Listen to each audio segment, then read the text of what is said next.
Tension নাই, সজীব, প্রাণবন্ত। সুবহানাল্লাহ। জান্নাতের আরেকটা ফিচার হচ্ছে there is no expiry date in জান্নাত। এক্সপায়ারি ডেট আছে? জান্নাতে যে ঢুকবো 7 দিনের জন্য চেক ইন, নাকি চেক ইন কয় দিনের জন্য? 7 দিন 10 দিন পরে চেক আউট করে ফেলবে, এরকম না, নো এক্সপায়ারি ডেট। আজীবন একবার এন্ট্রি পেলে বের হওয়ার টেনশন নাই। আল্লাহু আকবার। তাহলে no expiry date, rather it's eternal. আজীবন থাকবেন, খালিদিনা ফিহা, চিরকাল থাকবেন। এবং জান্নাতের সবচেয়ে গুরুত্বপূর্ণ ফিচার হচ্ছে there will be no death in জান্নাত। জান্নাতে আপনার মৃত্যু হবে না, মৃত্যুর বিদায় হবে। তার মানে আপনি অমর হবেন। তাহলে আপনি চির সুস্থ, চির সবল হবেন জান্নাতে, চির যুবক থাকবেন, প্রাণবন্ত থাকবেন, আপনি অমর হবেন, আপনি জান্নাতে মরবেন না। জান্নাতীরা যখন জান্নাতে যাবে ফেরেশতারা ডেকে বলবে, ইয়া আহলাল জান্নাতি ইন্না লাকুম আন তাসিহু ফালা তাসকামু আবাদা। জান্নাতীরা চিরকাল সুস্থ থাকবা, অসুস্থ হবা না। ইন্না লাকুম আন তাশিব্বু ফালা তাহরামু আবাদা। তোমরা শাবাব থাকবা, বুড়া হবা না। ওয়া ইন্না লাকুম আন তাহিয়াউ ফালা তামুতু আবাদা। চিরকাল বেঁচে থাকবা, মরবা না। এবং সেদিন জান্নাতে মৃত্যু দেয়া হবে, মৃত্যু দেয়া হবে। ইউতাল মাউতু বিকাবশিন আমলাহ। একটা ছাগলের আকৃতিতে মৃত্যুকে আনা হবে। ফায়ুযবাহুল মাউত, মৃত্যুকে জবাই দেয়া হবে। এবার জান্নাতীরা তাকিয়ে থাকবে, ফেরেশতারা বলবে, ইয়া আহলাল জান্নাতি খুলুদুন ফালা মাউত। হে জান্নাতীরা, চিরকাল এই জান্নাতে থাকবে। তাহলে জান্নাতের ফিচার পাইছেন? এখন কোন বোকা যদি এই ফিচার দুনিয়ায় খোঁজে, পাবে? পাবে না, কারণ দুনিয়ার ফিচার আলাদা। দুনিয়ার ফিচার কি? এই দুনিয়াতে বিপদ আসবে, কষ্ট আছে দুনিয়াতে, হতাশা আছে, ভয় আছে, অসুস্থতা আছে, বার্ধক্য আছে, এবং এই দুনিয়ার একটা এক্সপায়ারি ডেট আছে, আছে না? দ্য ডে ইউ ডাই, যেদিন আপনি মারা যাবেন, এটা আপনার এক্সপায়ারি ডেট। চলে যেতে হবে, চলে যেতে হবে। এই পৃথিবীতে মৃত্যুর অস্তিত্ব আছে। সবকিছু থমকে দিয়ে, আপনাকে চমকে দিয়ে মৃত্যু চলে আসবে, ঠিক কিনা বলেন? তাহলে এগুলো হচ্ছে দুনিয়ার ফিচার। এই দুনিয়াতে বিপদ আপদ, কষ্ট, ঝুঁকি, স্ট্রাগল, বার্ধক্য, অসুস্থতা, এগুলো নিয়ে আমাদেরকে টিকে থাকতে হয়। এটা দুনিয়ার ফিচার, মিলাই ফেললে হবে না। জান্নাতের ফিচার একটা, দুনিয়ার ফিচার আরেকটা। দুনিয়াতে কষ্ট থাকবে, বিপদ আপদ থাকবে। এই দুনিয়ার ফিচারটা আল্লাহ তাআলা কোরআনের একটা আয়াতে খুব চমৎকার ভাবে উল্লেখ করেছেন। সেটা দিয়েই আমি আলোচনা শুরু করেছি। আল্লাহ তাআলা ইরশাদ করছেন, ওয়ালা নাবলুওয়ান্নাকুম বিশাইইম মিনাল খাউফি ওয়াল জু'i ওয়া নাকসিম মিনাল আমওয়ালি ওয়াল আনফুসি ওয়াস সামারাত ওয়া বাশশিরিস সাবিরিন। আল্লাহ তাআলা বলছেন, অবশ্যই আমি তোমাদেরকে পরীক্ষা করব, ভয় দিয়ে, ক্ষুধা দিয়ে, সম্পদের ঘাটতি দিয়ে, আতঙ্ক দিয়ে, প্রাণনাশ দিয়ে, ফল ফসলের হানি দিয়ে পরীক্ষা করব। কিন্তু এই পরীক্ষায় যারা উত্তীর্ণ হবে, যারা সবর ইখতিয়ার করবে, ওয়া বাশশিরিস সাবিরিন, ধৈর্যশীলদের জন্যই হচ্ছে সুসংবাদ। আলহামদুলিল্লাহ পড়ে। তাহলে সম্মানিত সুধী, আমরা বুঝতে পারলাম এই পৃথিবীর ফিচার হচ্ছে এখানে বিপদ থাকবে, বিপদ ছাড়া কেউ থাকবে না। স্ট্রাগল থাকবে, কষ্ট থাকবে, ঝুঁকি থাকবে, রিস্ক থাকবে, এবং নানা ধরনের বিপদ আপদ দিয়ে আল্লাহ তাআলা আমাদেরকে পরীক্ষা করবেন। এটা মাস্ট, এটা আমাদের মাইন্ডসেটে নিয়ে নিতে হবে। মাইন্ডসেটে এটা ক্লিয়ার থাকতে হবে। চির সুখ, চির শান্তি এই দুনিয়াতে মিলবে। কোথায় মিলবে তাহলে এটা? তাহলে বিপদ আসবেই, আপদ আসবেই, পরীক্ষা থাকবেই আমাদের জীবনে। তবে ইন্টারেস্টিংলি মজার বিষয় হচ্ছে পরীক্ষাটা এক একজনের এক এক রকম। পুরো পৃথিবীটা একটা পরীক্ষা ক্ষেত্র, কিন্তু কারো প্রশ্নপত্রের সাথে কারো প্রশ্নপত্রের কোনো মিল নাই। সুবহানাল্লাহ। আমার পরীক্ষা একরকম, আপনার পরীক্ষা আরেক রকম, ওই ভাইয়ের পরীক্ষা আরেক রকম, ওনারটা আরেক রকম। সবাই পরীক্ষার্থী, সবাই পরীক্ষার্থী, কিন্তু কারো প্রশ্নপত্রের সাথে কারো প্রশ্নপত্রের কোনো মিল নাই। কারোর জন্য পরীক্ষা হচ্ছে সে খুব অসুস্থ, প্রচন্ড অসুস্থতা, তার জন্য পরীক্ষা। ক্যান্সারের রোগী, দুরারোগ্য ব্যাধি, ডক্টর বলছে 4th স্টেজে চলে আসছে, কয়েক মাস বাঁচতে পারে, এটা তার জন্য পরীক্ষা। আবার কারো দেখবেন যে খুব একটা অসুস্থতা নাই, অসুস্থতার ঝামেলা নাই, কিন্তু তার দারিদ্রতা আছে, তার আর্থিক অনটন, এটা তার জন্য পরীক্ষা। আবার কারো দেখবেন অসুস্থতাও নাই, দারিদ্রতাও নাই, তার দাম্পত্য জীবনের সমস্যা আছে না নাই? অনেকে দেখবেন এগুলো কোনোটাই সমস্যা না, তার ছেলে কথা শোনে না, মাদকাসক্ত, মাদকাসক্ত, রিহ্যাবে পাঠায়, আবার আসে, আবার গাঁজা খাওয়া শুরু করে, আছে না নাই বলেন? দেখেন তার পরীক্ষাটা আবার আলাদা। অনেকের দেখবেন মেয়ে বাবার কথা শোনে না। আবার অনেকের দেখবেন যে ব্যবসায় সমস্যা, লসের পর লস, লাভ উঠাতে পারে না। তাহলে পরীক্ষা ছাড়া, বিপদ আপদ ছাড়া দুনিয়াতে কেউ নাই, কেউ নাই প্রিয় ভাইরা। এটা আমাদের মাথায় রাখতে হবে। পরীক্ষা আপনাকে দিতেই হবে, পরীক্ষা দিয়ে নিজেকে প্রমাণ করতে হবে। আর এক একজনের পরীক্ষাটা এক এক রকম, কারো পরীক্ষার সাথে কারো পরীক্ষার কোনো মিল থাকবে না। তো মাঝে মাঝে আমরা এটা ভুলে যাই। আল্লাহ তাআলা কালামে পাকে রিমাইন্ডার দিয়ে আমাদেরকে স্মরণ করিয়ে দিতে চান যে এই পৃথিবীতে আসলে তোমরা এসেছো পরীক্ষা দিতে। এটাই জীবনের বড় বাস্তবতা। আমাদের জীবনে যত হতাশা, আমাদের জীবন নিয়ে যত অভিযোগ, আমাদের মনে যত কষ্ট, আমাদের হৃদয়ের ভেতরে যত অস্থিরতা, তার মূলে হচ্ছে এই সমস্যা যে আমরা ভুলেই গেছি আমরা পরীক্ষা দিতে আসছি। এটা যদি ভুলে না যান, এটা যদি আপনার মাইন্ডসেটে থাকে যে পুরো জীবনটা একটা পরীক্ষা, তাহলে দেখবেন কোনো কিছু আপনাকে কাবু করতে পারবে না। আপনি হতাশ হবেন না, জীবন নিয়ে আর অভিযোগ থাকবে না, আপনি ভেঙে পড়বেন না, সব অভিযোগ হতাশা দূর হয়ে যাবে। তারপর বুঝতে পারলাম পরীক্ষা আপনাকে দিতেই হবে। পরীক্ষা দেয়া ছাড়া এই পৃথিবী থেকে চলে যাওয়ার কোনো চান্স বা সুযোগ আমাদের কারো নেই। সূরাতুল আনকাবুতে আল্লাহ তাআলা এই কথাটা আরো চমৎকার ভাবে বলেছেন। আল্লাহ তাআলা ইরশাদ করছেন, আহাসিবান নাসু আইয়ুতরাকু আইয়াকুলু আমান্না ওয়া হুম লা ইফতানুন ওয়ালাকাদ ফাতান্নাল্লাযীনা মিন ক্বাবলিহিম ফালা ইয়া'লামান্নাল্লাহু আল্লাযীনা সাদাকু ওয়া লা ইয়া'লামান্নাল কাযিবিন। আল্লাহ বলেন, মানুষ কি ভেবেছে সে শুধু বলবে আমি ঈমানদার আর তাকে আমি জান্নাতে ঢুকাই দিব? না, কখনো না, কঠিন কালেও না। বরং পূর্ববর্তীকালে যারা পৃথিবীতে এসেছিল তাদেরকে আমি পরীক্ষা নিয়েছি, পরীক্ষা করেছি, এবং তাকেও ঈমানের প্রশ্নে সে সত্যবাদী না মিথ্যাবাদী পরীক্ষা দিয়ে দিয়ে নিজেকে প্রমাণ করতে হবে। ঠিক কিনা বলেন? পরীক্ষা দিয়ে আপনাকে প্রমাণ করতে হবে। এবং এই পরীক্ষার ব্যাপারটা, এটা যে শুধু আমরা সাধারণ মানুষ আমাদের জীবনে দুঃখ বিপদ পরীক্ষা এমনটা না। এই পৃথিবীর সবচেয়ে শ্রেষ্ঠ মানুষ যারা ছিলেন তাদেরকে আল্লাহ পরীক্ষা নিয়েছেন। বলেন তো এই পৃথিবীতে সবচাইতে শ্রেষ্ঠতম মানুষ কারা? সবচাইতে শ্রেষ্ঠ ভালো মানুষ কারা ছিল পৃথিবীতে? বলেন তো নবীরা। আওয়াজ করে বলেন তো কারা? তো বলেন তো নবীদের জীবনে পরীক্ষা ছিল কি ছিল না? হ্যাঁ ছিল। বেশি না কম? বিষ্ণু ইসলামকে জিজ্ঞাসা করা হলো, আইয়ুন নাসি আশাদ্দু বালাআন ইয়া রাসূলুল্লাহ, হে আল্লাহর রাসূল এই পৃথিবীতে কাদের জীবনে পরীক্ষা বেশি? বিষ্ণু ইসলাম বললেন, আল আম্বিয়া, নবীদের জীবনে। আল আম্বিয়া সুম্মাল আমসাল ফাল আমসাল, সবচাইতে জীবনে পরীক্ষার সম্মুখীন সবচাইতে বেশি হয়েছেন নবীরা। তারপরে নবীদের পরবর্তী অবস্থান যাদের, সিদ্দিকীন যারা, শুহাদা যারা, সালিহিন যারা, আল্লাহওয়ালা যারা, তাদের জীবনে পরীক্ষা বেশি। ইউবতালার রাজুলু আলা হাসাবি দীনি, ব্যক্তির দিনদারি যত বেশি তার জীবনে আল্লাহর পরীক্ষাও তত বেশি। আপনি আল্লাহওয়ালা হবেন, আপনার জীবনে পরীক্ষাও অনেক বেশি। এজন্য ইমানদার হওয়া যেমনি মর্যাদার, ইমানদারের জীবনে পরীক্ষাও হবে অনেক বেশি। এবং পরীক্ষা যত বড়, খেয়াল রাখতে হবে, মন খারাপ করার কোনো সুযোগ নেই। পরীক্ষা যার জীবনে যত বড়, সেটাতে সফল হতে পারলে ওটার প্রতিদানও বড়। পরীক্ষা যত বড়, এটাতে সাকসেস হতে পারলে এটার রিওয়ার্ডও তত বড়। বিষ্ণু ইসলাম বলেন, ইযামুল জাযাই মা'a ইযামিল বালা, বালা যত বড় জাযাও তত বড়, প্রতিদানও তত বড়।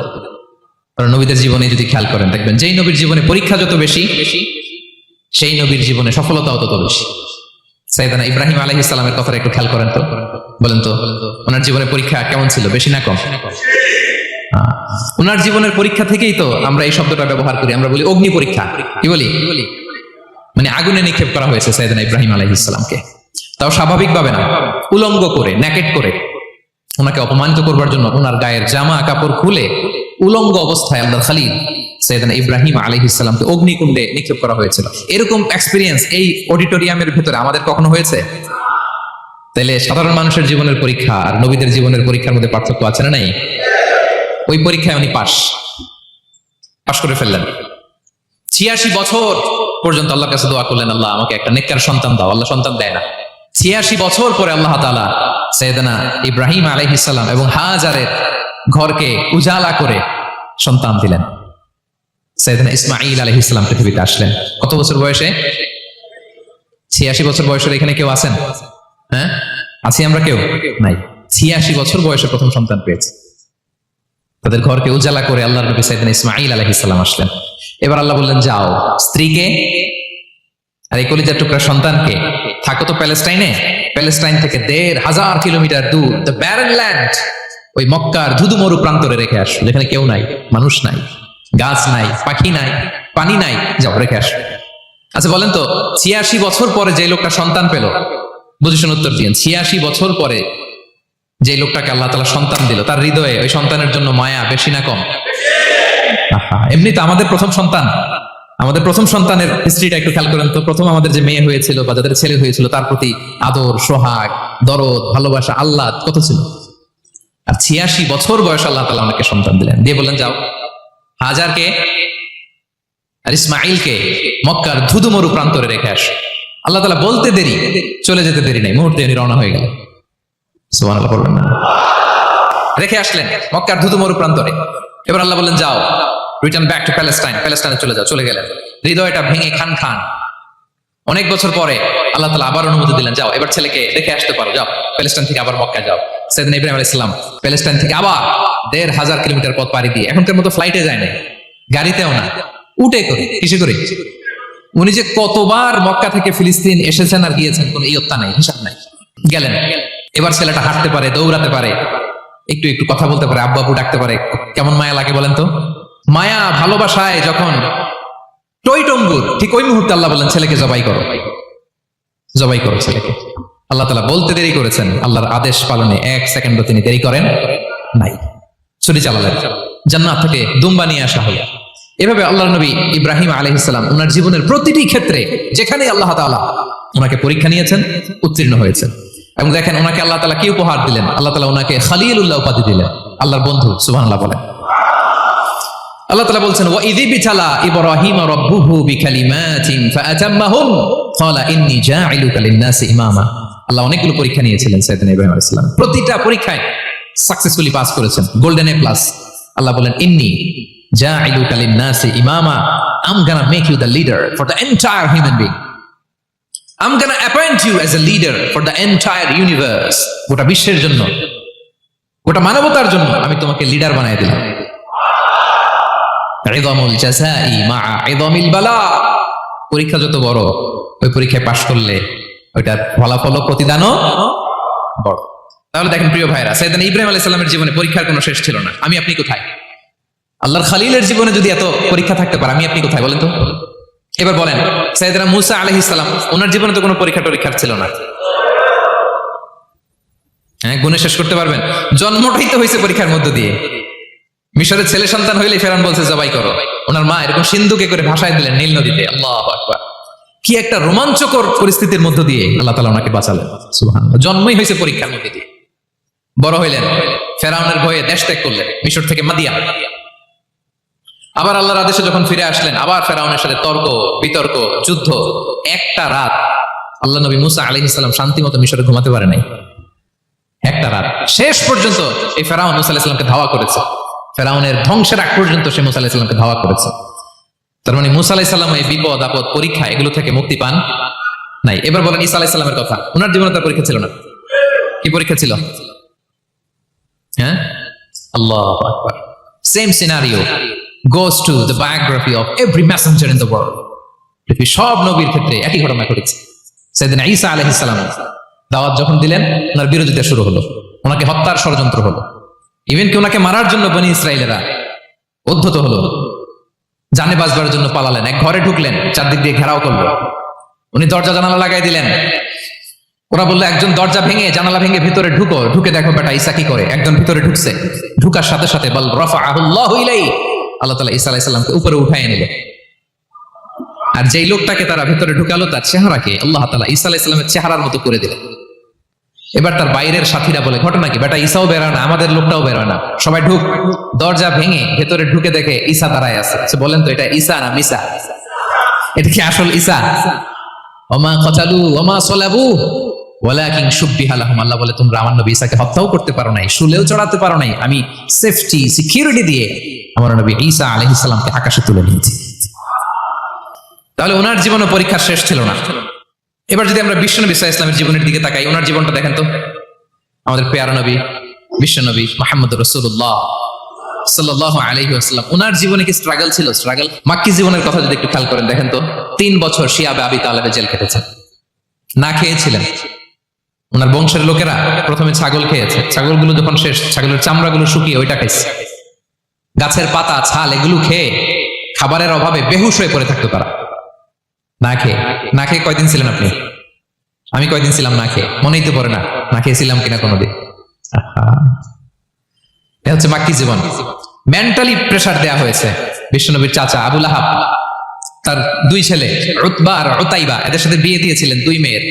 যখন দাওয়াত দেওয়া শুরু করলেন, 2 মেয়েকে ডিভোর্স দিয়ে দিল। দেখেন একটা বাবার জন্য প্রাপ্তবয়স্কা মেয়েকে যখন উঠায় নেওয়ার আগে ডিভোর্স দেয়, তার মানসিক অবস্থাটা কেমন থাকে বলেন? মেন্টালি প্রেশারাইজ করা হয়েছে, ফিজিক্যালি হ্যারাস করা হয়েছে। বিষ্ণু ইসলাম যখন নামাজে দাঁড়াতেন, উটের পচা নারী ভুঁড়ি বিষ্ণুবীর কাঁধে চাপিয়ে দেওয়া হতো। আপনার জীবনে এরকম ঘটছে কখনো? আপনি নামাজ পড়তেছেন, উটের পচা নারী ভুঁড়ি আপনার কাঁধে চাপিয়ে দেওয়া হয়েছে। কয়দিন হয়েছে এরকম? কয়দিন হয়েছে? হ্যাঁ, তারপরে তো আলহামদুলিল্লাহ বেরোয় না মুখ দিয়ে। কেমন আছেন হুজুর? কোয়েন না, বেশি একটা সুবিধার না, তাই না? বেশি একটা একটু মিলাবেন। কতটুকু পরীক্ষা আমরা দিয়েছি? তায়েফে গেলেন বিশ্বনবী, তায়েফে গেছিলেন জমির বায়না দিতে, তাই না? জমি কিনবে তায়েফে। তায়েফবাসীদেরকে জাহান্নামের আগুন থেকে বাঁচাতে গিয়েছিলেন, নিজের জন্য না। সেখানে তায়েফের ছেলেরা পাথর মেরেছে বিষ্ণু ইসলামের গায়ে। এত শুভ্র দেহ ছিল, চেহারা ছিল, বিষ্ণুবীর গা দিয়ে ঝরঝর করে রক্ত ঝরেছে। ফিজিক্যাল হ্যারাসমেন্টের শিকার হয়েছেন বিষ্ণু ইসলাম। যখন যেদিন বিষ্ণু ইসলামকে হত্যার ষড়যন্ত্র করা হলো, আল্লাহ তাআলার আদেশে তিনি মক্কা থেকে মদিনায় হিজরত করলেন। মদিনাতে যে একটা রাত, সপ্তম হিজরির আগ পর্যন্ত শান্তিতে ঘুমাতে পারেন নাই। 3 দিকে 3 ইহুদি বসতি, বনু কাইনুকা, বনু নদীর, বনু কুরাইজা। আহা, খাওয়ার মধ্যে বিষ মিশিয়ে দেয়া হয়েছিল বিষ্ণু ইসলামের। বাজুর, খাসির বাজুর রান পছন্দ করতেন এক ইহুদি মহিলা, বিষ্ণু ইসলামের ওই রানের মধ্যে বিষ মিশিয়ে দিয়েছিল। ওই বিষের যন্ত্রণায় মৃত্যুর আগ পর্যন্ত বিষ্ণুনবী কাতরাতেন, এবং উনি ইন্তেকালের সময় ওই বিষের ব্যথা যন্ত্রণাতে ইন্তেকাল করেছেন। বিষ্ণুনবীর ইন্তেকালটা শাহাদাতের ইন্তেকাল ছিল। বিষ্ণু ইসলাম বলেছেন, ওই যে খাইবার এলাকার ওই মহিলা যে আমার খাবারে বিষ মিশিয়েছিল, সেই বিষের যন্ত্রণা, বেদনা, কষ্ট আমি অনুভব করছি। খেয়ে না খেয়ে দিন প্রচারের কাজে নিজেকে দিয়েছ বিলিয়ে, তায়েফের কাফিরেরা চিনল না সে আলো, দুষ্ট ছেলেদের পিছু দিল লেলিয়ে, পাথরের আঘাতে ক্ষত বিক্ষত হয়ে সারা শরীর থেকে রক্ত ঝরে। হে রাসূল তোমাকে ভুলি আমি কেমন করে, হে রাসূল তোমাকে ভুলি আমি কেমন করে। হাজার ব্যথা বেদনার পরে ফিরে আসনি তুমি আপন ঘরে, দিনের আলো তুমি ছড়িয়ে দিতে চলে গেলে মদিনায় মক্কা ছেড়ে।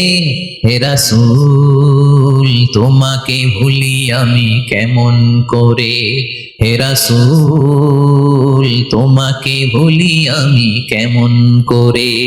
ঠিক কিনা বলেন? একটা রাত শান্তিতে, শান্তির ঘুম তিনি দিতে পারেন নাই। প্রিয় ভাইরা, তাহলে আমরা কি বুঝলাম? বিশ্বনবীর জীবনে পরীক্ষা ছিল কি ছিল না? আমাদের উপায় আছে? আমরা বাঁচতে পারবো এই বিপদ আপদ পরীক্ষা ঝঞ্ঝাল থেকে? বাঁচতে চাইলেও বাঁচতে পারবো? পারবো না। ইমাম মালিক আলাইহি রাহমা নাম শুনেছেন? ইমাম মালিক, ওনার জ্ঞান থেকে লাখো লাখো মানুষ উপকৃত হয়েছে, কোটি কোটি মানুষ উপকৃত হয়েছে। মদিনার রাস্তায় রশি দিয়ে ওনাকে টেনে হিচড়ে এক এলাকা থেকে আরেক এলাকায় নিত জালেম বাদশাহরা। ইমাম মালিক আলাইহি রাহমা। ইমাম আহমদ ইবনে হাম্বল, ওনাকে বেত্রাঘাত করা হতো, চাবুক দিয়ে পেটানো হতো। আল ইমাম আল আযম আবু হানিফা আলাইহি রাহমা, ওনাকে কারাবন্দী করা হয়েছিল। তার মানে দেখেন, যত বড় বড় স্কলার, যত বড় বড় মাশায়েখ, এমনকি আম্বিয়া আলাইহিস সালাম, ওনারাও পরীক্ষা বিপদ আপদ থেকে রেহাই পান। পাইছে? তাহলে আপনি আর আমি পাবো? বলেন তো। তাহলে এটা আমাদের ব্রেইনে গেঁথে নিতে হবে যে জীবন মানেই এখানে বিপদ থাকবে, পরীক্ষা থাকবে, স্ট্রাগল করে করে আমাকে আগাতে হবে। কেউ আমার জন্য রেড কার্পেট বিছিয়ে রাখবে না। এই জীবনটা বড় জটিল। This is life, how it's design. এভাবেই পৃথিবীকে ডিজাইন করা হয়েছে। এখানে বিপদ আছে, কষ্ট আছে। এই পরীক্ষা দিয়ে দিয়ে আপনাকে উত্তীর্ণ হতে হবে। বুঝতে পেরেছেন প্রিয় ভাইরা? নাও দ্য কোশ্চেন আরাইজ, এখন প্রশ্ন হচ্ছে, কেন আল্লাহ এই পরীক্ষা নেন? কেন? আল্লাহ তাআলা সূরা মুলকে বলেছেন, এই পৃথিবী সাজানোর, এই জীবন মৃত্যুর এই খেলা, এর উদ্দেশ্যটাকে আল্লাহ তাআলা স্পষ্ট করে বলেছেন, আল্লাযী খালাকাল মাউতা ওয়াল হায়াতা লিয়াবলুয়াকুম আইয়ুকুম আহসানু আমালা। জীবন মৃত্যু দিয়ে তোমাদের জীবনকে সাজানো হয়েছে এজন্য, যাতে করে তিনি তোমাদের পরীক্ষা করতে পারেন। কি করতে পারেন? তোমাদের মধ্যে কে সৎকর্মে অগ্রগামী, কে কাজে ভালো, আমলে ভালো, এটা দেখার জন্য। বেসিকলি আল্লাহর দেখার প্রয়োজন নাই, আমাদেরকে দেখানোর জন্য এই পরীক্ষার আয়োজন। আমি ভালো করবো না খারাপ করবো এটা আল্লাহ জানে না? তো ওনার পরীক্ষা করা লাগে কেন? কথা বলেন। আমি জান্নাতি না জাহান্নামী এটা আল্লাহ জানেন না? বেসিকলি আমাদেরকে জানানোর জন্য এই পরীক্ষার আয়োজন। কাদেরকে জানানোর জন্য? মানে তুমি জেনে যাও তুমি জান্নাতি না জাহান্নামী। আমি ভালো করেই জানি। একটা ছোট্ট উদাহরণ দিলে বুঝতে পারবেন প্রিয় ভাইরা। ধরেন আল্লাহ তাআলা দুইজনকে সৃষ্টি করলেন। উদাহরণস্বরূপ একজনের নাম আব্দুল্লাহ আর একজনের নাম আব্দুর রহমান। সৃষ্টির পরে আব্দুল্লাহকে বললেন, আব্দুল্লাহ আমি জানি তুমি পৃথিবীতে 50 বছর হায়াত পাইতা, খুব ভালো কাজ করতে, তুমি দুনিয়াতে অনেক ভালো কাজ করতে, এটা আমি আগেই জানি, আমার অসীম জ্ঞান বলে আমি আগে থেকেই জানি।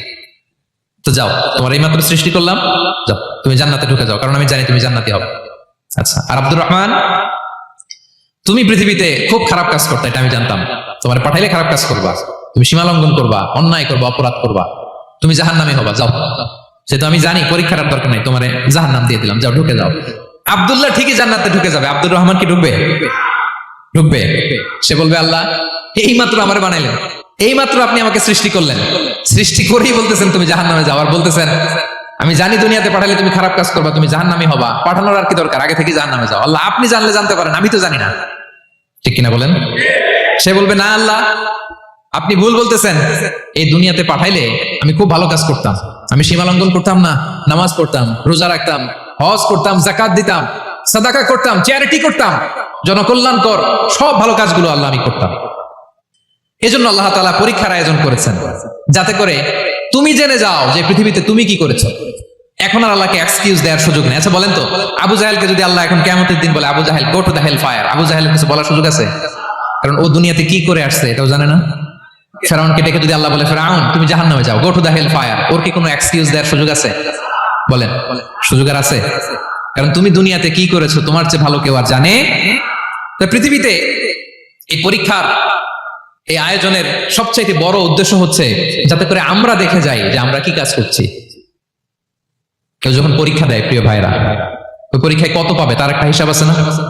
বলেন, আপনি গণিত পরীক্ষা দিয়ে আসছেন, যে 100তে 100 পাবে সে বলতে পারে আমার সব অঙ্ক হয়েছে, ঠিক কিনা বলেন? আর যে লাড্ডু গুড্ডু বুঝছেন তো, কিছুই পারে নাই, ঘোড়ার ডিম, তারও একটা হিসাব আছে যে সে কিছুই লিখে আসতে পারে নাই। তাই পৃথিবীতে এই পরীক্ষার আয়োজনের প্রধানতম কারণ হচ্ছে যাতে করে আমরা বুঝে যেতে পারি যে আমরা কোথায় যাব, জান্নাতে না জাহান্নামে। প্রিয় সুধী, এ পর্যায়ে আমরা জানবো এই যে পরীক্ষা আল্লাহ তাআলা নিচ্ছেন আমাদেরকে, এই পরীক্ষায় সফল হওয়ার মূল মন্ত্র কি। কোরআনে বিভিন্ন আয়াতে এই পরীক্ষার কথা বলা হয়েছে এবং এই পরীক্ষার সফলতার মূল মন্ত্রও কোরআনে ঘোষিত হয়েছে। আলহামদুলিল্লাহ বলেন। যে আয়াত দিয়ে আমি শুরু করেছি, এই আয়াতে আল্লাহ তাআলা বলেছেন, ওয়াবাশশিরিস সাবিরিন, নবী হে ধৈর্যশীলদেরকে আপনি সুসংবাদ দিন, ধৈর্যশীলদেরকে সুসংবাদ দিন। তার মানে বিপদে ধৈর্য ধারণ করতে হবে প্রিয় ভাইরা। ইন্নামাস সাবরু ইনদা সাদামাতিল উলা, বিপদে আমরা অনেক সময় প্যানিক হয়ে যাই, অস্থির হয়ে যাই, কি করব, হতাশ না। মুমিনরা হতাশ হয় না, ধৈর্য ধারণ করে। কি করে? কি করে? ধৈর্য ধারণ করার শক্তি দাও গো মেহেরবান, আমায় দাও গো মেহেরবান। পড়েন, ধৈর্য ধারণ করার শক্তি দাও গো মেহেরবান, আমায় দাও গো মেহেরবান। সবাই বলুন একসাথে, ধৈর্য ধারণ করার শক্তি দাও গো মেহেরবান, আমায় দাও গো মেহেরবান। বুকের ভেতর ব্যথার নদী বইছে অবিরাম,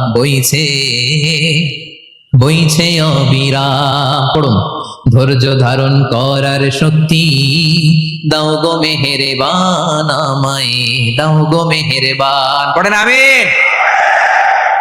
আল্লাহ যেন বিপদে আমাদেরকে ধৈর্য ধারণ করার তৌফিক দান করে। প্রিয় ভাইরা, ধৈর্য এটা এমন একটা গাছ যে গাছের সারা গায়ে কাটা, কিন্তু এই গাছের ফলটা বড় সুস্বাদু।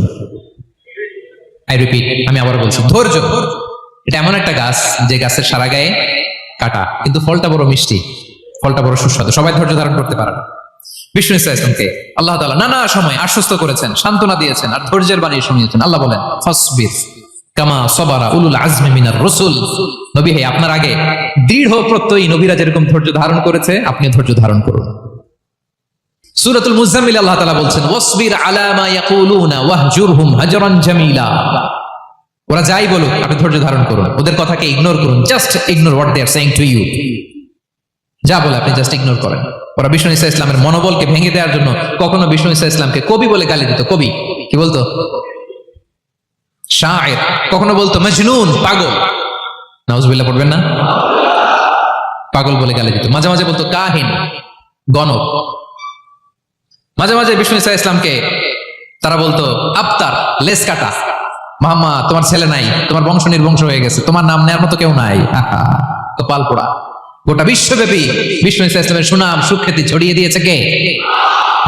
আকাশ বাতাস মাড়িয়ে, সাত আকাশ ছাড়িয়ে আল্লাহর আরশ পর্যন্ত আল্লাহ তাআলা বিষ্ণু নবীর সুনাম সুখ্যাতিকে সুউচ্চ করেছেন, ঠিক কিনা বলেন?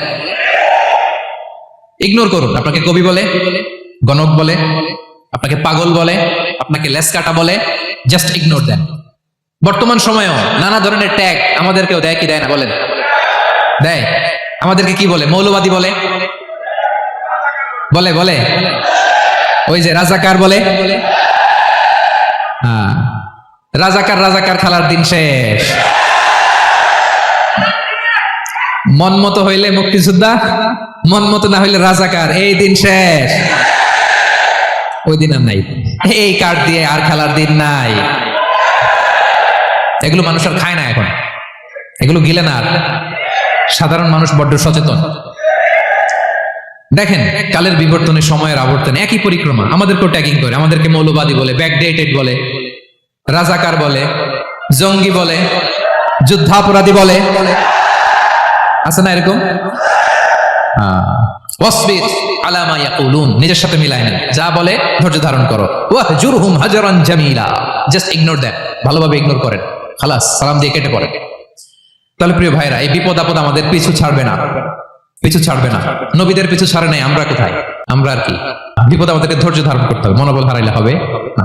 দেখেন বিষ্ণুনবী কিভাবে আপনাদেরকে সান্ত্বনা দেয়। বিষ্ণুনবী বলেন আজাবান লি আমরিল মুমিন, মুমিনের ব্যাপারটা বড় আশ্চর্যজনক। ফাইন্না আমরাহু কুল্লাহু লাহু খাইর, মুমিনের জীবনে যা ঘটে সবটাই খাইর, সবটাই কল্যাণ। ইন আসাবাতহু সাররাউ শাকারা ফাকানা খাইরাল্লাহ ওয়া ইন আসাবাতহু দাররাউ সাবারা ফাকানা খাইরাল্লাহ। মুমিনের জীবনে যদি সুখ আসে তাহলে মুমিন শুকরগুজার হয়, এটা তার জন্য ভালো। আর যদি মুমিন জীবনে দুঃখ আসে তাহলে সে সবর ইখতিয়ার করে, এটাও তার জন্য ভালো। সুবহানাল্লাহ। তাহলে দেখেন আমরা হয় সুখে থাকি নয় দুঃখে থাকি, ঠিক কিনা বলেন? তাহলে সুখের সময় আমরা শুকর করি, কি করি? শুকরগুজার হই। শুকরিয়া করাও একটা ইবাদত, শুকরিয়া করাও কি? আর দুঃখের সময় আমরা সবর করি, সবর করাটাও একটা। তাহলে আমাদের পুরো জীবনটাই ইবাদত, পুরো জীবনটাই সুখের সময় শুকর আর দুঃখের সময় সবর।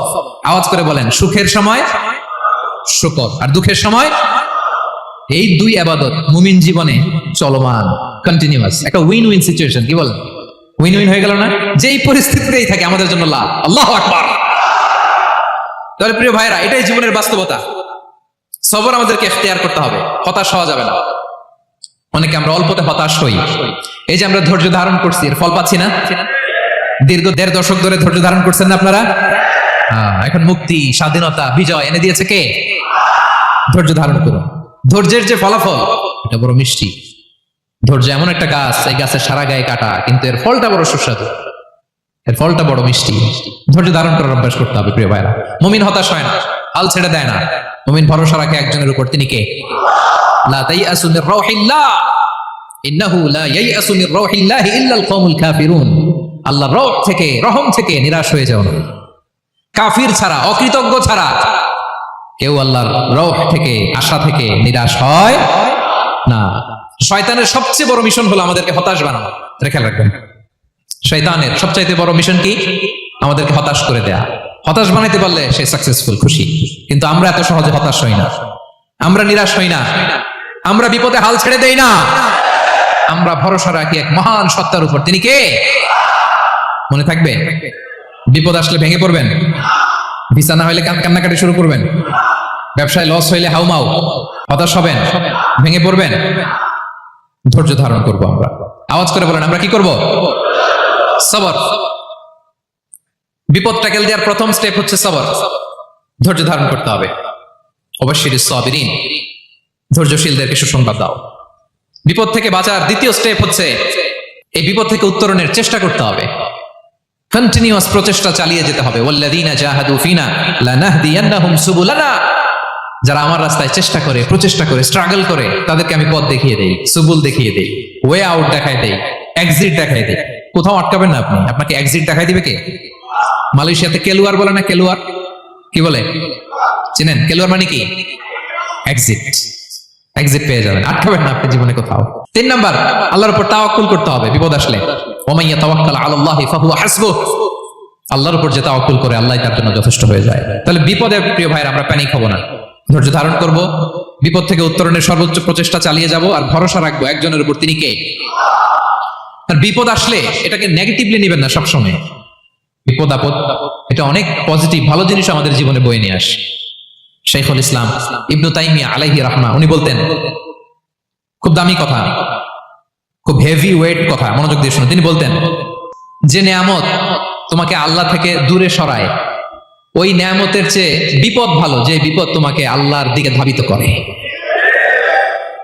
আই রিপিট, আমি আবার বলি, যে নাজ নেয়ামত তোমাকে আল্লাহ থেকে দূরে সরিয়ে দেয়, সে নাজ নেয়ামতের চেয়ে ওই বিপদ আপদ ভালো যে বিপদ আপদ তোমাকে আল্লাহর কাছে টেনে দেয়। তাহলে বিপদ আপদ আসলে আপনি হতাশ হবেন, আর কখনো দুঃখ করবেন? মুয়ারের ভাইরা, আর মন খারাপ করবেন? আপনি খেয়াল করে দেখেন, বিপদ আসলে আমরা আল্লাহরে ডাকি বেশি। যখন অসুস্থ আপনি খেয়াল করেন তো, আল্লাহ আল্লাহ তুমি ছাড়া বাঁচানোর কেউ নাই, আল্লাহ আল্লাহ তুমি হেফাজত করো, আল্লাহ তুমি সুস্থ করে দাও। যখন লাইফ থ্রেট, দেখেন আপনি গুম হয়ে যেতে পারেন, আপনার কারাবন্দি করতে পারে, এরকম একটা বিপদের মধ্যে আছেন, তখন খেয়াল করেন তো আল্লাহর সাথে আপনার কানেক্টিভিটি, রিলেশনশিপটা কতটা ডেভেলপ হয়। বিপদে পড়লে আমরা আল্লাহরে ডাকি বেশি। তাহলে বিপদ আপদেরও কিছু পজিটিভ সাইড বা দিক আমাদের জীবনে আছে না নাই? অনেক পজিটিভ দিক আছে, কয়েকটা শেয়ার করি। 1 নাম্বার, আল্লাহ 1 নাম্বার পজিটিভ সাইড তো বললাম, ইমাম ইবনু তাইমিয়া যেটা বললেন। এরপরে হচ্ছে মাঝে মাঝে আল্লাহ তাআলা আমাদের মর্যাদাকে আপগ্রেড করতে চায়, এলিভেট করতে চায়। আপনি ধরেন কোন একটা এয়ারলাইন্সের রেগুলার প্যাসেঞ্জার টিকিট কাটেন, মাঝে মাঝে হঠাৎ করে দেখবেন কাউন্টারে গেলে তারা বলে you are upgraded to business class, অথবা you are upgraded to first class. যেহেতু রেগুলার প্যাসেঞ্জার, অনেক মাইলস জমা হয়েছে, আপগ্রেড করে দেয়। আল্লাহ তাআলা মাঝে মাঝে চায় তিনি আমাদের মর্যাদাকে, র্যাঙ্ক এটাকে আপগ্রেড করবেন, কিন্তু আমার যে আমল আখলাকের অবস্থা, ওইটা দিয়ে ওই আপগ্রেড র্যাঙ্কে যাওয়ার সুযোগ নাই। বুঝতেছেন কথা? আল্লাহ চায় আমার লেভেল একটু আপ করতে, কিন্তু আমার আমলের যে অবস্থা, এতে আমি ওখানে যাই না। তখন আল্লাহ কিছু বিপদ আপদ দিয়ে, পরীক্ষা দিয়ে বান্দাকে টেস্ট করে। ওই পরীক্ষায় যদি উত্তীর্ণ হন, সাথে সাথে আল্লাহ তাআলা আপনার লেভেল বা র্যাঙ্ক আপগ্রেড করে দেয়। সুবহানাল্লাহ পড়বেন না? তাহলে লাভ না লস? আওয়াজ করে বলেন, লাভ না লস? মুমিন জীবনের সব লাভ, যত বিপদ আপদ আপনাকে স্পর্শ করে প্রতিটাতেই আপনার জন্য কল্যাণ। বিষ্ণু ইসলাম বলেন, মা ইউসিবুল মুসলিমা মিন নাসাবিন ওয়ালা ওয়াসাবিন ওয়ালা হাম্মিন ওয়ালা হুজনিন ওয়ালা আযান ওয়ালা গাম্মিন হাত্তা শাওকাতি ইউশাকুহা ইল্লা কাফারাল্লাহু বিহা খাতায়া। আপনার জীবনে যত দুঃখ, যত যন্ত্রণা, যত টেনশন, যত অ্যাংজাইটি, যত ইনজুরি, এমনকি গোলাপ ফুল পাড়তে যে ওখানে যে কাটা বাঁধছে, বড়ই খেতে যে বড়ই গাছে ওঠার পর যে একটা কাটা বিচ্ছে আপনার হাতে, এর কারণে আল্লাহ তাআলা আপনার গুনাহ মাফ করে দেয়। সুবহানাল্লাহ। তাহলে বিপদ আপদ দিয়ে আল্লাহ বান্দার মর্যাদাকে আপগ্রেড করে, বিপদ আপদে ফেলে আল্লাহ তাআলা বান্দার পাপ মোচন করে, বিপদ আপদ দিয়ে আল্লাহ তাআলা বান্দার শাস্তি মওকুফ করে। এমন পাপ করছেন, এটার জন্য শাস্তি বরাদ্দ হয়ে গেছে, কিন্তু আল্লাহ তাআলা ওই শাস্তি থেকে মাঝে মাঝে আপনাকে বাঁচাতে চায়, তখন কিছু বিপদ দিয়ে বান্দারে পরীক্ষা করে। উত্তীর্ণ হলেই আল্লাহ তাআলা ওই শাস্তিকে মওকুফ করে দেয়। তাহলে আসুন সামারি করি, পুরো আলোচনাটার সামারি করি। বিপদ আপদ, পরীক্ষা, স্ট্রাগল, কষ্ট, এটা সুন্নাতুল্লাহি ফিদ দুনিয়া। এই দুনিয়ায় আল্লাহর সুন্নাত, এর বাইরে কেউ যেতে পারে না, ইভেন নট দ্য মেসেঞ্জার্স, নবীরাও না। আজকের আলোচনায় শুনছেন না নবীদের জীবন দিয়ে কি গেছে, ups and downs, test and trial, নবীরাও না। তাহলে এটা আমাদের মাইন্ডসেটের সাথে সেট আপ করে নিতে হবে যে অতীতে, বর্তমানে, ভবিষ্যতে বিপদ আপদ মুক্ত এই পৃথিবীতে কেউ থাকবে না। পারবেন? হ্যাঁ, এটা মাইন্ডসেটে নিয়ে নিতে হবে যে এটাই জীবন, বিপদ আপদ দিয়ে আল্লাহ পরীক্ষা করবেন। এটাই পৃথিবী। চির সুখ চির শান্তি এই পৃথিবীতে খুঁজলেই পাওয়া যায় না। শুরুতে বলছিলাম না, চির সুখ চির শান্তি। বলেন তো এটা কি দুনিয়ার ফিচার না জান্নাতের ফিচার? জান্নাতের ফিচার দুনিয়ায় খুঁজলে পাওয়া যাবে? যাবে না। তাহলে আজকের আলোচনার 1 নম্বর লেসন হচ্ছে বিপদ আপদ এটা সুন্নাতুল্লাহি ফিদ দুনিয়া। এই দুনিয়া আল্লাহর সুন্নাত, এটা থেকে মুক্তি পাওয়ার কোনো সুযোগ নাই, নবীরাও পায় নাই। 2 নম্বর লেসন, বাঁচার যেহেতু সুযোগ নাই, we have to face it with passions, intellect and তাওয়াক্কুল। বিপদে অস্থির হওয়া যাবে না, এটাকে ফেস করতে হবে উইথ প্যাশন্স, ধৈর্যের সাথে। বিপদ আমরা মোকাবেলা করবো কিসের সাথে? ধৈর্য। প্যানিক হবেন না, অস্থির হবেন না, ধৈর্য ধারণ করবেন উইথ ইন্টেলেক্ট। আল্লাহর দেয়া আপনার ইন্টেলেক্ট খাটিয়ে এই বিপদ উত্তরণের সর্বান্তকরণের চেষ্টা প্রচেষ্টা আপনার চালায় যেতে হবে। আর সবশেষে আতাওয়াক্কুল আলাল্লাহ, ডিপেন্ডিং অন আল্লাহ, ভরসা করবো কার উপর? আল্লাহর উপর। পারা যাবে তো? আচ্ছা, দুইটা লেসন গেল। 3 নাম্বার লেসন হচ্ছে আমাদের ছেলে মেয়েদেরকে we have to educate our child regarding the test and trial in this দুনিয়া। দুনিয়ার এই বিপদ আপদের ব্যাপারে আমাদের ছেলে মেয়েদেরকে শেখাতে হবে, বুঝাতে হবে।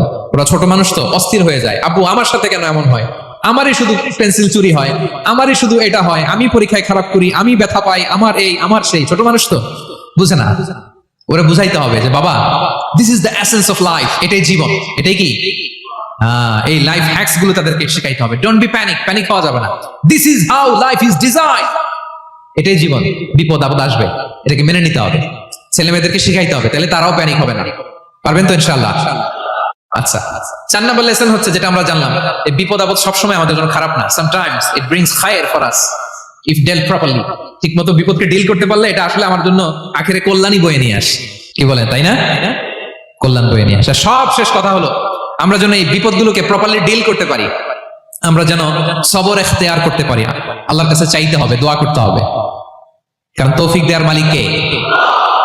আল্লাহর কাছে যেন আমরা কায়মানুবাক্যে প্রার্থনা করতে পারি, আল্লাহ এই বিপদকে যেন আমরা ডিল করতে পারি উইথ সাবর, উইথ ইন্টেলেক্ট, উইথ তাওয়াক্কুল। আসল হাতিয়ার হচ্ছে এটা, দোয়া। আল্লাহর কাছে চাইবেন, মনোযোগের সাথে চাইবেন, আন্তরিকতার সাথে চাইবেন। উদুল্লাহ ওয়া আনতুম মুখিনুনা বিল ইজাবা। বিষ্ণু বলেন এমন ভাবে চাও যেন তুমি অনেকটা কনফার্ম যে তোমার দোয়া আল্লাহ কবুল করবেনই, এমন ভাবে চাও। অনেকে রোবোটিক দোয়া করে। রোবোটিক দোয়া মানে দোয়ার মধ্যে প্রাণ নাই, ধ্যান নাই, মন নাই, আগ্রহ নাই, ভালোবাসা নাই, ওই দোয়া আল্লাহ কবুল করে না। মনোযোগ দিয়ে চাইতে হবে চাওয়ার মতো, তাহলে আল্লাহ তাআলার পক্ষ থেকে তৌফিক পাওয়া যাবে। পারা যাবে তো ইনশাআল্লাহ? আল্লাহ তাআলা আমাদের সবাইকে বিপদে আপদে ধৈর্য ধারণ করার তৌফিক দান করুক।